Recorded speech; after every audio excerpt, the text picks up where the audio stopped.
Hello, everyone. Happy Monday and welcome to Snap Take. This is Glazer of Snap Judgments, the official podcast of Marvel Snap Zone, and we've got a whole bunch of decks for you. We've actually got four brand new decks for you, but not just any four decks.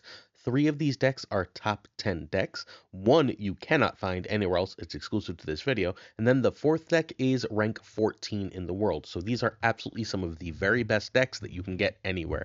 We're going to start off with the weirdest deck of the video, but is back in the top 5 with this Galactus list. And I'm just going to be completely honest, I have no idea how this wins. This deck is completely freaking wild, but it still manages to pull off victories. It feels like it's just like Isan's just waiting to get shrunk, right? It feels like once the opponent knows you have Galactus, you should be easily taken care of, but none of that is the case as this deck just continues to really perform. But as the creator of this list, he was top 10 last season. He's one of the best players in the world. This deck needs Galactus, Isan, and Iron Patriot. If you don't have Valentina, you can try Cable. Hope or Luna, you do need one, can be Psylocke. Kang can be Galacta, that would be my personal favorite change, or Forge or Shang-Chi. Kang is actually really useful in this list. Hulkling can be Magneto, Red Hulk, or Alioth. Let's go card by card before we go turn by turn, because this one, the turn by turn is a little janky. So Kitty is here. I mean, she's fine, right? She's a little bit of extra power, but she's largely here as a way to trigger Hope Summers without having to do extra stuff. If you end up playing Hope um, on turn 3, you can go Kitty and one of your 3 drops on turn 4, and you can get immediately a bunch of extra energy and a bunch of extra things to do. You can get Galactus and then have 7 energy next turn, for example. Stuff like that is very useful. Kitty is very solid for that kind of thing. She's not amazing, but she is quite good. Iron Patriot has 2 uses. First, his card is obviously very powerful. It's a card you can get with Isan. It's a card that can be discounted and be really cheap. Either of those are very, very strong plays. But also, if you go Iron Patriot on 4 onto that Hope Summers, your opponent is fairly likely to try and play on that Hope on turn 5, right? To play against that Iron Patriot to try and turn that off. That's a free Galacta lane. Valentina is an extra shot at a Galacta or another powerful card, and just otherwise very good. Valentina and Isan have sort of given each other new life. Agent Coulson is yet another Isan card. This deck also can sort of just fall flat. It can run out of things to do relatively easy. If there's games that you really can't get Galactus off and you're not seeing Isan, you can not have very much that you really want to play. Agent Coulson gives you a way around that while also being impossible for your opponent to play around.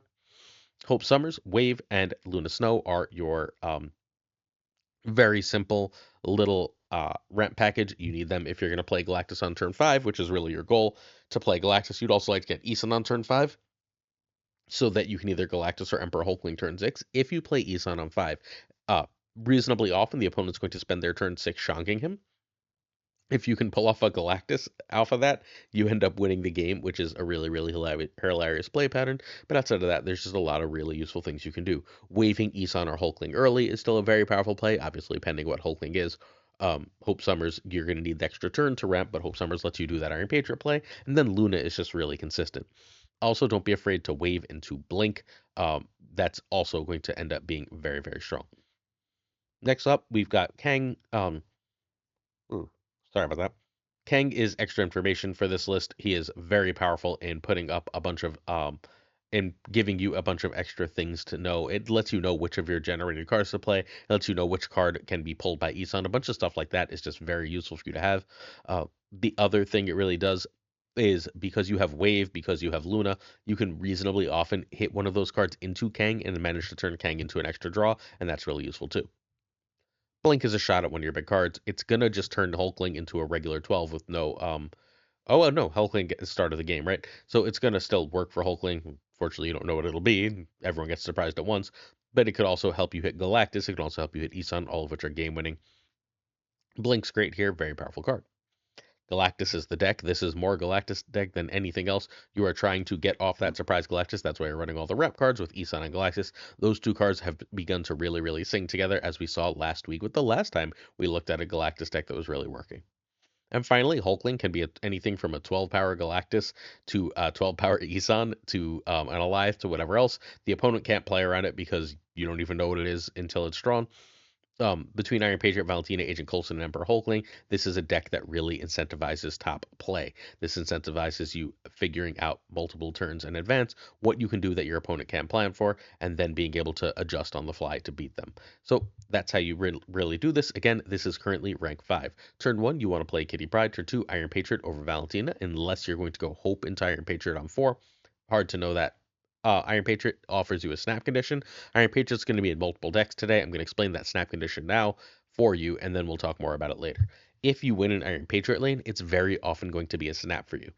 That snap, as long as your opponent didn't play Mobius, fundamentally means you've got something that the opponent has to plan around, and that card could be any 4, 5, or 6 in the game for ridiculously cheap. You're leveraging at that point the information disparity, and that you have a card that should cost 4 more for significantly less. When you have that kind of advantage, you have to press it with a snap, and that often should lead to opponent retreats.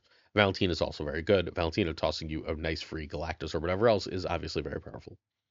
Turn 3, Luna, Hope, Wave, or Coulson. Luna, Hope, and Wave, it really depends what's in your hand, right? If you've generated a card and now you know you want to play Isan next turn, Wave is better all of a sudden.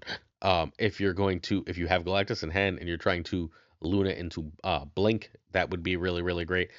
If you're going to play Iron Patriot next or whatever else that you want to play cheaper, then Hope is better. It's going to depend. Coulson's also fine to just give you optionality. Turn 4 is fine as 2/2s or another one of your 3s. You can also Galactus or try and Blink to Galactus. 5, you can do the same thing, Blink to Galactus or Ramp into Isan. And then 6, stop me if you heard this, Galactus or Isan. At any point, Emperor Hulkling could show up, but since Emperor Hulkling can be anything, it's really hard to know. This deck is, again,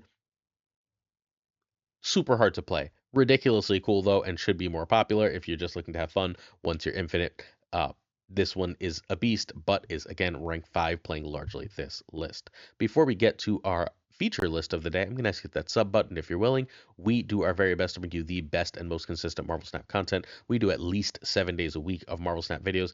In addition to those 7 days a week of Marvel Snap videos, we stream almost every day. We cover every bundle. We cover every spotlight cache. We cover every card like 4 different times. We bring you at least 3 brand new decks every single day. If you want the most consistent, and the most thorough Marvel Snap content, if you are into Marvel Snap and really want to learn more, hit that sub, like, and comment. We promise to give you the very most. In addition, we have a season pass that we are giving away. Oh my God, I didn't write the name. Okay. We have a season pass that we're giving away this video. I actually forgot to pull it. I'm not going to lie to you. We have a season pass we're pulling this video, except I'm going to leave it as a comment. Check the YouTube. I'm going to like literally comment our season pass winner is right here on the YouTube. So just make sure you keep an eye out for that. I'll do that first thing in the morning too. So just expect that like before the afternoon ends in the morning. I meant to pull that, but we had our Twitch front page stream today and the day got away from me. We had a quite big day. We are giving away a season pass of Agamotto this week. All I have to do is sub, like, and then later this video, leave a comment. Someone who leaves a comment on a video this week will win an Agamotto as long as they're subbed. Next up, we've got Cougar's Shockwolf. This is from our friend Cougar, who is the current rank 3 player. This is the main deck he is playing, and it is really, really cool. The meta has moved. If you have not been playing a lot over the weekend, the meta has moved to a lot of mid-rangey stuff. We've seen but going over mid-range stuff with Galactus, right, at rank 5. Derek is playing things like he's playing like Zoo and Loki and a bunch of mid-range stuff. And then like we've got the pure mid-range of the JD McDonaldinho deck that we covered on Saturday of the Ms. Marvel builds, right? So Cougar is, instead of trying to play at that axis, going just straight over the top, saying if you're going to try to just scale up your little cards, we've got Shadow King, and if not, we should be able, and if you're not going to scale way over the top of us, we can go right over the top of you without very much trouble, thanks to Iron Man, Gore, Anti-Venom, Werewolf. This is like scalars and power galore. Just saying that like we're competing on a different axis. We're competing on basically the same axis as Mr. Negative, but without the inherent fragility that negative invites. So props to Cougar for this one. Cougar is about to start streaming at Cougar on twitch.tv. That's 2 O's and 3 R's. So please do go make sure you check out our friend, who is one of the top players in Marvel Snap and an amazing deck builder. This deck needs Ravonna Renslayer, Gore, Anti-Venom, Moonstone, and Werewolf. That is a reasonably expensive deck. At least some of them are Series 4 cards, and Anti-Venom is one you could have gotten a bundle. Though Gore is about to be one you can get in a bundle coming relatively soon. Moonstone's about to be a must-have card, by the way. Next month coming is like all ongoing cards, and you're going to want to own Moonstone when all those ongoing cards are in the game. If you don't have Sage, you can go on Wolfsbane or Juggernaut. I'd lean toward Juggernaut. Kate can be Hawkeye, but then you want to find space for another one, and so that you can really trigger Wolf. So if you Kate's real benefit here is she's likely to give you an on reveal for Werewolf, and she herself is an on reveal. So if you're not going to run Kate Bishop, you're going to need to find some ones. All right. Spider-Ham is severely underrated right now. People are holding things in hand. People are holding combos. Spider-Ham gives you ridiculous information. It is a nice, simple on reveal for Werewolf by Night that is very cheap. Um, Extra power isn't really what this deck is necessarily going for unless it gets clogged. It puts up just more than enough power for the various things. Plus, so Spider-Ham giving you that information and turning that off ends up being worth it. Plus, if the opponent plays the Spider-Ham card, that's what Shadow King is for, it will turn that into a 0. Ravonna Renslayer is obviously completely incredible here. Ravonna Moonstone is your goal, which will give you a 1-cost Sage, a 1-cost Mystique, a 3-cost Iron Man, and a 4-cost Gore, all of which is incredibly powerful, obviously, and can win you games of Marvel Snap. But even if not, just getting the regular Ravonna benefit is more than enough. It lets you do things like Gore on 5 and then turn 6 Mystique and Sage or Mystique and Shadow King, which are game-winning plays. There's a lot of stuff like that Ravonna offers. Obviously, Mobius is a problem for this list, but thanks to Magic, Mobius is not a game-ending problem for this list. Shadow King is just saying, I don't want to deal with your scaling nonsense. It's really good for Spider-Ham, but there's also just still enough move, bounce, that kind of deck around where Shadow King can absolutely turn that stuff off in a very powerful and effective way. Kate Bishop gives you 1-drops for Werewolf by Night. It gives you that little bit of extra power you need to win an Iron Man or Mystique lane, and that is obviously more than enough for this card. If you get that going, you usually just win. Mystique is here to copy Iron Man or Gore. I am partial to copying Iron Man, just for the record. Gore is very good, right? But Gore opens you up to Shang-Chi, and there is still more Shang than Enchantress in the meta. Mystique under a Moonstone is basically almost an auto win, and that for 1 cost after a Moonstone on Ravonna is just game winning and backbreaking. It's a snap condition in of itself. Sage is huge, keyword big. If she's a 1/8, 1/10, you're pretty damn happy. She's just a lot. She offers you a lot to win at the end of the game. Magic gives you an extra turn to do all your stuff. There are a lot of little combos. There's like half ongoing, half on reveal combos because Werewolf cares about on reveals in this deck. So having Magic lets you go after both of those. Werewolf by Night is just your big power thing. If you just drop Werewolf by Night in the same lane that you end up playing Iron Man, you end up usually winning that lane. Werewolf ends up like 9, 12 power. As a general rule, it can get significantly bigger, but even if it's at that, you're pretty damn happy. Moonstone is here for 2 specific cards. It's like fine with the Ant Arrow, whatever that one's called, Pim Arrow. But it's here for Ravonna and for Mystique. If it hits either of those, you're in really, really great shape.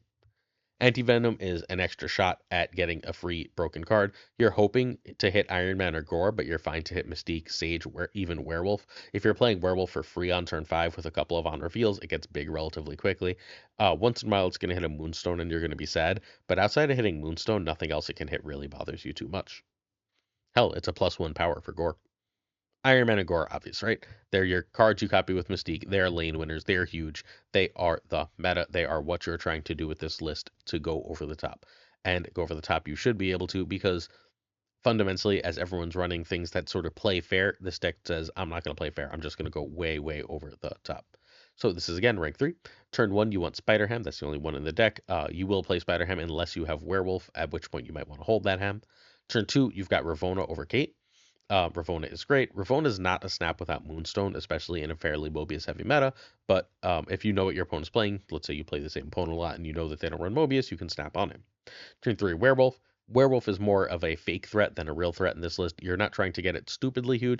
You're trying to use it to win a lane with another decent sized card, whether that be Anti-Venom, whether that be a Mystique Iron Man or Iron Man himself. That's his real power that you're trying to double him. Don't go crazy with Werewolf. Don't go crazy trying to buff him. If he's 9, 11 power, you're perfectly happy. And he's almost always that much. Magic is a perfectly fine play on turn 3. We are in a very safe Magic meta right now. We're not seeing a lot of Scarlet Witch except for Husky Puppies. Moonstone or on Ravonna, or if you have Mystique in hand with another ongoing, is the turn 4 play. Just get that out. I'd rather play that than Anti-Venom. I'd rather play that than anything. The Moonstone on Ravonna is just so consistent and so powerful. Anti-Venom is obviously completely incredible as a backup plan there, and you can always play Werewolf or Magic still. Turn 5 is generally speaking Magic unless you have a full combo. If you can go Gore or Iron Man into Mystique and Sage or Mystique and Shadow King, you can just ignore Magic. If you need the extra turn, play Magic. So Gore or Iron Man into Mystique and Sage or Shadow King, you can also just spend the last turn dropping a cold Gore. Dropping Gore is never a bad idea. That's this list. It is, again, rank 3. Cougar is absolutely crushing with this. This is He's like rank 3 with some reasonable space between himself and rank 4, which is Dating McDonaldinho, with again that list we talked about on Saturday if you missed it. So do check this list out. I think that you'll have a lot of success, even if it is a very expensive list. This is a very, very powerful one. Hey, I stream at twitch.tv/PulseGlazer. I stream here sometimes too on YouTube. Make sure you're following on PulseGlazer at twitch.tv. We did a Twitch front page stream with hundreds of dollars of giveaways. We'll be doing that every month. If you're interested, please check it out. But we also just stream almost every night, so make sure that you come to hang with us. Uh, in addition, again, I should have last week's winner here. I'm really sorry. It's been a day. Um, I'm doing a card by card breakdown for every deck because a few people messaged me and asked me if I would. I usually only do that for the featured deck. I felt like it was excessive to do it for every deck, but people are asking for it, and I don't mind giving it. So let me know how you feel about going card by card for every deck in the comments. If you guys want it, I mean, I'll do it. If you all, excuse me, want it, then I'll do it. If not, okay. Remember, I'll make a comment right here on the YouTube about the winner of the season pass shortly. Um, don't forget to check out a stream, please. Sorry, I've been talking all day. My throat is super dry. It's been an ordeal. I ate a bunch of hot sauce. I ate a bunch of gross jelly beans. It's been a day. All right. We've seen this list, or we've seen something like this list prior. Our friend Burrs has been playing the small good Havoc and is back in the top 10. This one is basically built for the meta. Luke Cage and Mobius are absolutely incredible right now. They're replacing Red Guardian and Cosmo. Outside of that, it's the standard old list that we think Derek originated, but I'm not 1,000% sure. But Burr's version of the list runs Mobius and Luke, and thus it is able to really rock the meta because Mobius is super strong right now, and Luke says, I don't want to deal with your crap to a lot of decks. Fair warning, if Luke's going to win you the game, don't play it till turn 5 or 6, please. All right, so this deck is from Burrs. It needs Havoc, Athena, US Agent, and Agent Venom. That's not terrible, right? It's not amazing, but it's not terrible. At least Havoc and I want to say US Agent. I don't remember if they dropped US Agent or not. Athena and Agent Venom are expensive, but you hopefully bought the season pass when Agent Venom was it. If you don't have Nico, you can run Adam Warlock. Nico is significantly better. Warlock at least gives you some extra boost. Mobius and Cassandra Nova can be Juggernaut, Red Guardian, or Cosmo. Juggernaut, I'm very partial to. I often miss Juggernaut in this list, but what are you going to do? There's only so many spots. And Sage can be Wolfsbane. Wolfsbane Wolfsbane hit by a Havoc, Athena, sorry, by a Bast or the Brain. Wolfsbane hit by either Bast or Agent Venom is a lot of power. It's now getting to 9 power, and that's honestly, Sage is sometimes getting to 10. Like, that's perfectly fine. And, like, your other backup goal of Sage is to hit it with the copy spell from Nico, and you can do that just fine with the Wolfsbane. So it's not like a huge loss. Card by card once more. Hood is here because having 1/6s is good. You never play Hood on 1 unless there's like an I win with negative cards. Even then you should save till later. Maybe if you like get a destroy. Your goal with Hood is to hit it with Bast before you play it or use Nico to mitigate it by turning it into a demon or drawing 2. Otherwise, Hood will happily sit in your hand all damn game. Maybe on the last turn of the game if you need a second card to play for Athena trigger and you have a throwaway lane, you can play Hood. Outside of that, it's a pass. Bast will be held fairly often early unless you have Agent Venom in order to hit Hood. You really, really, really want to hit Hood. You're pretty damn happy to hit Athena, Sage, Havoc as well. Those being 0 give you the most benefit, and thus those are the ones you're really aiming for. Oh, Cassandra. Cassandra is actually a ridiculously good hit here. Cassandra basically says, oh, look, they have 3 extra cards in deck. Kitty Pryde is your Athena enabler here. It's also just grows to a decent size because you often have extra energy. You're sort of passing a lot here, and you need that extra card. It's not amazing if you don't have Athena, but it's very good almost no matter what. Nico is here for the early. You will happily blow up Agent Venom to draw 2. You will happily turn Hood or Agent Venom into a demon. You probably don't turn Agent Venom to a demon. You'd rather hold Nico at that point. You'll happily turn Hood or Bast into a demon or blow them up to draw 2. You will also hold it till later and get the copy. You're really trying to copy Sage. You're also happy copying Cassandra Nova. Getting a 1 cost to copy either of those cards is often game winning, and that's how you win a bunch of extra cubes with this list. Havoc is your play on either 4 or 5. If you have enough stuff like Kitty Pryde going, like Hood and Bast, Hood and Demon going with the extra energy, you need good 1-drops, but you can Havoc on turn 4. If you Havoc on turn 4, he is going to be 12 power. If you did that with either Bast or Agent Venom, he is going to be 15 power, and you can just subtract 4 from that if you play him on 5. Either way is totally fine. You end up almost always fine. You very rarely need 6 energy on turn 6. Athena's incredible. I don't know what else to say. She's generally speaking your go-to turn 3 play. She's very, very strong. She scales up very, very well. It's not hard to trigger her every turn in this game, and thus she's a lane-winning threat. U.S. Agent is your version of Shang in this deck. It's obviously not as good as Shang, but it says the opponent's trying to go big with extra tall stuff, and now I don't have to deal with that crap. That lane is now one that I'm heavily favored in because all my stuff scales upward, and all their stuff has -3 power. Agent Venom is again here for Hood largely, but 2/5 is also just the biggest body in the deck. I very rarely end up basting Agent Venom, just for the record. I'd much rather have that 5 and then just play Bast a turn later. Again, you're trying to play this as soon as possible. There is literally almost, I can't think of a single thing I would do on turn 2 over just play the damn Agent Venom. It's huge. Cassandra is fine. She's usually a play on turn 4 if you're going to play her. She can be a play on turn 3, but it's rare. It means you've got nothing else really going on. You've got a bad draw. Cassandra is here to be copied by Nico, largely, to be played on turn 4 when you need an extra play, and as tech for Arishem, it does give you single-handedly a favorable Arishem matchup. Sage is your endgame lane winner. Everything has all sorts of different power in this list, despite it looking like they should all be 3, and thus Sage is basically always like 10 or more power. It's great to have her in this list, especially if you can get her hit again with Bast or Agent Venom. Feel free to play it on turn 5 as required. Luke says all those bad locations that auto beat me, all those toxic decks that auto beat me are now favored for me, and I auto win them. That's a really, really good place to be. Mobius, meanwhile, says the same basic thing about negative and all those other similar decks. I don't want to deal with that crap. I just want to win that matchup automatically. Well, Mobius gives you a chance to do that, while also just really messing with your opponents. It's also very, very nice for Hood with Gorgon everywhere to not have to deal with that crap, or when you're going to copy Nico copy a card to not deal with that crap. Luke and Mobius are in your 2 tech card spots for this list. So this is the current rank 8 list. It peaked at rank 7, but this is the current rank 8 list. Turn 1 is Kitty. You can also Bast if you have Hood and multiple zeros. If you have Hood and I'd say 2 other zeros, I would drop Bast as long as I don't have Agent Venom. You can also Nico if you have Draw 2 or Demon with Hood, or Bast.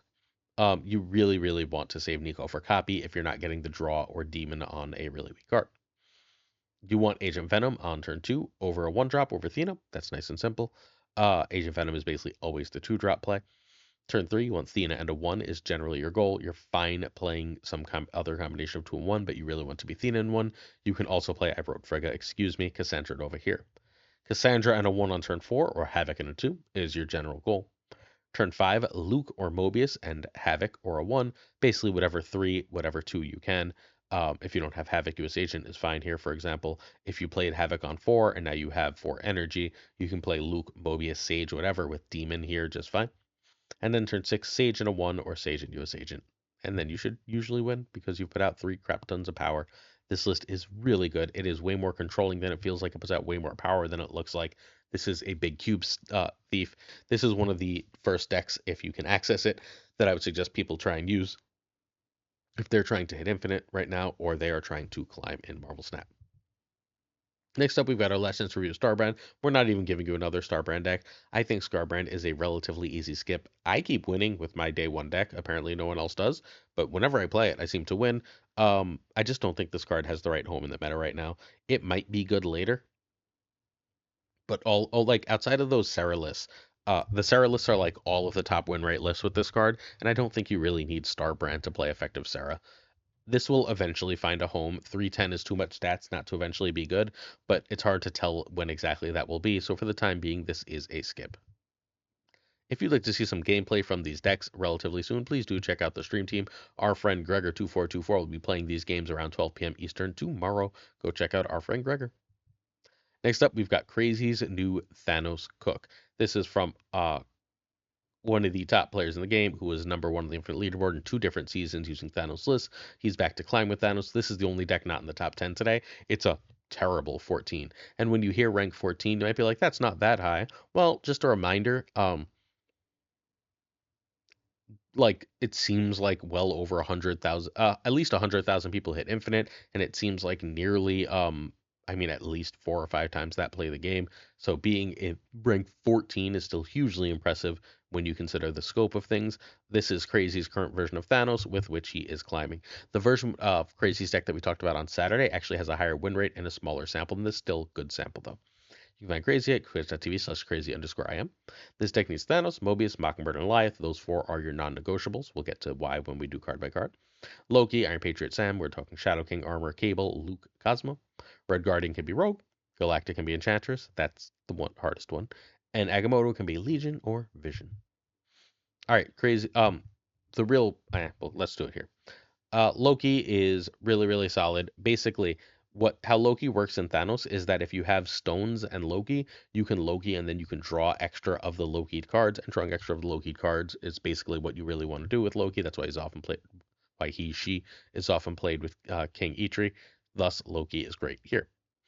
Iron Patriot is an extra card. Iron Patriot remains a snap condition in all the same ways as before. Encouraging your opponent to play in certain places is very, very powerful. Sam Wilson is the Sam and Iron Patriot are just the two best twos in Marvel Snap. I think they're both S tier cards. Thus Sam Wilson is here just as an extra way to get extra power. If you play Sam Wilson, you have a free 7 power, free 8 power technically because of the shield. Free 1 power is otherwise nice. Mobius is here. Mobius must be in Thanos decks right now. There's a lot of Gorgon running around. If they play Gorgon and you don't have Mobius, you probably lose. So you should probably have Mobius. Red Garden is your other answer to that problem, as a general rule, while also just solving plenty of other extra things that are floating around. Shang-Chi is here for anything that tries to go over the top of you. Just take care of it with Shang. We know what Shang does. Shang is saying that this meta wants big things. We can stop that. I'm not sure if we're going to be moving away from Shang, as we seem to be moving a little away from big things, but for the time being, Shang is still all over the place. At least useful because Agamotto remains everywhere, and Shanking Agamotto is pretty damn good. Galactus is great. It's the best 4 in the game, I think. It's got the ability to put out crazy power with fundamentally anything. Even if you're just hitting stones, it suddenly turns them into threats. It's great. Claw is a ton of extra power in ways that you wouldn't otherwise be able to reach them. That's why Vision is a reasonable addition to this type of deck. But Claw's split power has extra value here in that opponents are often running right now Ms. Marvel Doom stuff, and Claw alone beats either of those, and thus you are in great shape. It's also a really great target for images of Icon, where even if you're getting like 2 things, that's 14 power in another lane and 9 power here, or sorry, 8 power here, which is really strong. Agamotto is keyword big, and what you're looking for really is his spells. You're fine to play Agamotto, you're fine to draw Agamotto with his silly draw thing, but what you're mostly trying to do is you're trying to use images of Icon to get yourself extra Galacta, extra Shaw, sometimes extra Thanos or Mockingbirds.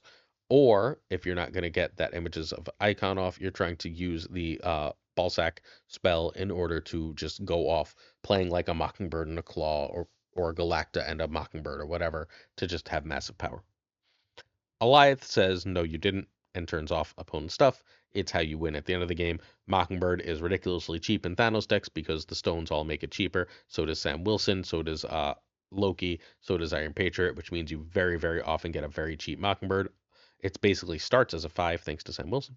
And then we finish with Thanos, who has a 6/12 that with 1 stone cannot be destroyed, with another stone can be played at any location, is game winning. Thanos is finally the threat that we've always wanted him to be, I think. Turn by turn. So this is the rank 14 deck. Loki, if the opponent has extra cards or if you have stones, is better than the Mind Stone. So you want a Loki. If your opponent has extra cards, you know you're going to get Loki, because if your opponent has more than the usual cards in their deck, that means, and there wasn't a location that did that, that means they're running a deck that's good to play Loki against on turn 1.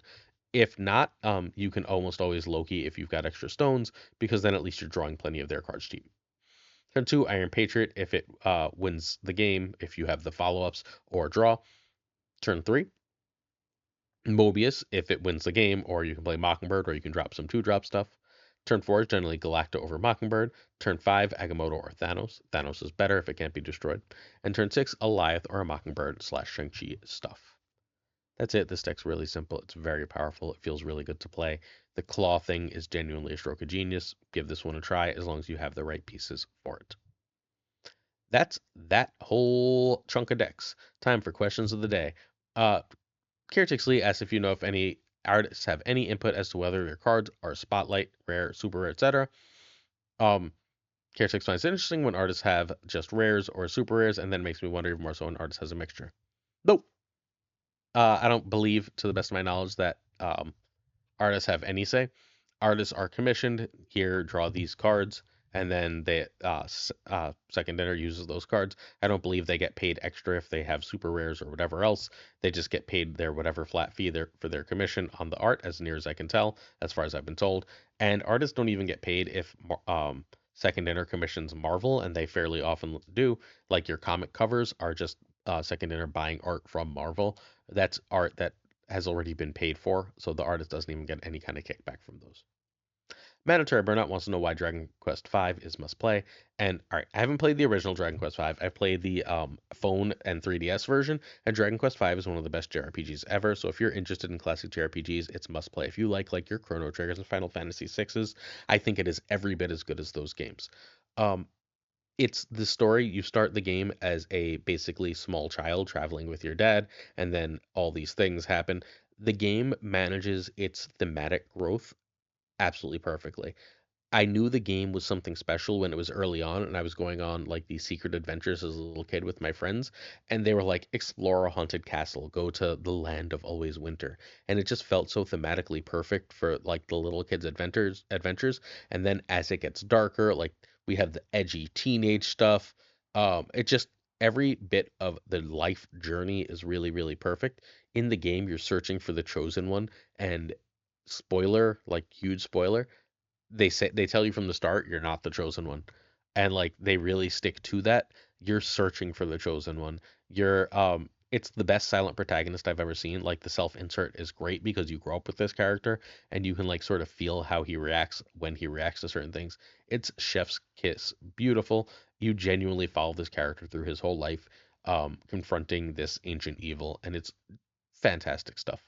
Like it is archetypal, archetypical. Like it is absolutely perfect. It is one of the best JRPGs ever. It's a sin that it wasn't released on the SNES in America.